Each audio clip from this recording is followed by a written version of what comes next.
Aláròyé máa wí o. Kò sóhun tó burú nínú kí wọ́n dáríjì àwọn Boko Haram, ìmáàmù fásitì Òṣù. Kò sóhun tó burú nínú kí ìjọba ó dáríjì àwọn Boko Haram àtàwọn jàǹdùkú agbébọn kí wọ́n sì darapọ̀ mọ́ àwọn ọmọlúàbí èèyàn lórílẹ̀‐èdè yìí nítorí Ọlọ́run fẹ́ràn ìrònúpìwàdà àti àforíjìn. Ṣùgbọ́n àwọn tó bá ronúpìwàdà nìkan ni ìdáríjì tọ́ sí, kì í ṣe lẹ́yìn tí ọwọ́ bá tẹ̀ wọ́n tán. Ẹni tí ọwọ́ àwọn sójà tẹ̀ lójú ìjà kò ronúpìwàdà, ọ̀tá orílẹ̀-èdè ní í ṣe.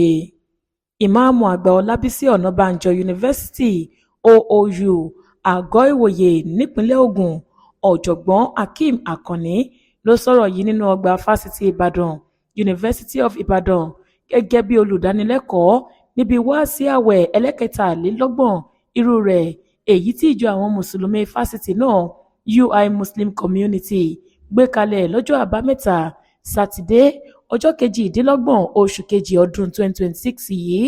Ọ̀jọ̀gbọ́n Akànní tó jẹ́ olùkọ́ ìmọ̀ ẹ̀sìn Islam àti èdè Lárúbáwá ní fásitì OOU sọ wípé níṣe làwọn mùsùlùmí ń jìyà ìmọ̀dí lórí ọ̀rọ̀ ìpèníjà ètò ààbò Nàìjíríà pẹ̀lú bí ọ̀pọ̀ èèyàn káàkiri àgbáyé ṣe gbà wípé àwọn mùsùlùmí ló wà nídìí ìwà ọ̀daràn àti ìṣẹ̀lẹ̀ ìdàlúrú gbogbo. Ó ṣàlàyé pé bá a ṣe ní àwọn èèyàn tó hùwà burúkú nínú ẹ̀sìn Islam náà la rí nínú àwọn ẹ̀sìn yòókù, kò wá dáa láti máa fi ìpànìyàn àtàwọn ìwà ọ̀daràn míì sọrí àwọn mùsùlùmí nìkan.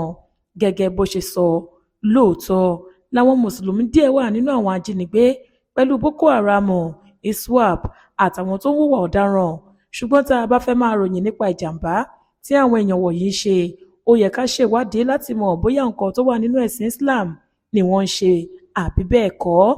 Islam kò faramọ́ ká máa pààyàn rárá. Kùránì orí 5 ẹsẹ̀ 22 sọ wípé bí kì í bá ṣe wípé èèyàn jẹ̀bi ẹ̀sùn ìpànìyàn tàbí wípé olúwa rẹ̀ jẹ́ ọ̀bàyéjẹ́ ẹ̀dá, ẹnikẹ́ni tó bá pa ẹyẹ èèyàn kan péré bí ìgbà tí onítọ̀hún pa gbogbo èèyàn ilé ayé run ni. Bẹ́ẹ̀ náà ni téèyàn bá gba ẹ̀mí ẹnìkan là bí ẹni pé olúwa rẹ̀ gba gbogbo ayé là ni. Àwọn tó ń pààyàn, Islam kọ́ ló rán wọn níṣẹ́ o. Àǹfààní tí àwọn fúnra wọn máa rí níbẹ̀ ló tì wọ́n débẹ̀. Bí àpẹẹrẹ, tí àwọn ajínigbé bá fẹ́ jí èèyàn gbé, wọn kò ní béèrè lọ́wọ́ ẹni náà pé irú ẹ̀sìn wo lonítọ̀hún ń sìn kí wọ́n tó gbé e.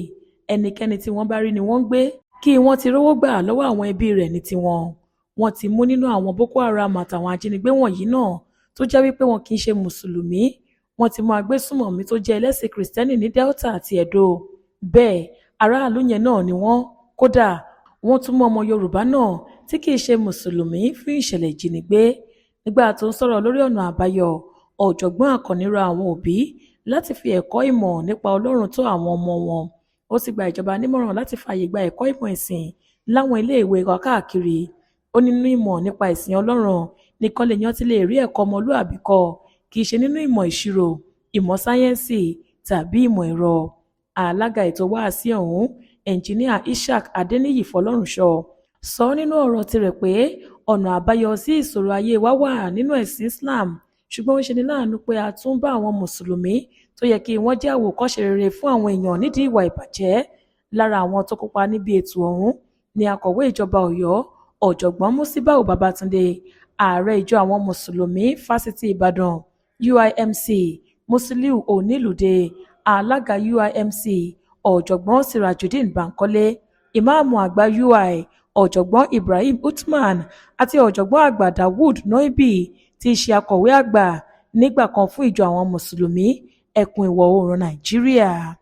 Ọ̀làwálé Àjàó ló ṣe àkójọpọ̀ ìròyìn yìí fún ìkànnì Aláròyé Online TV.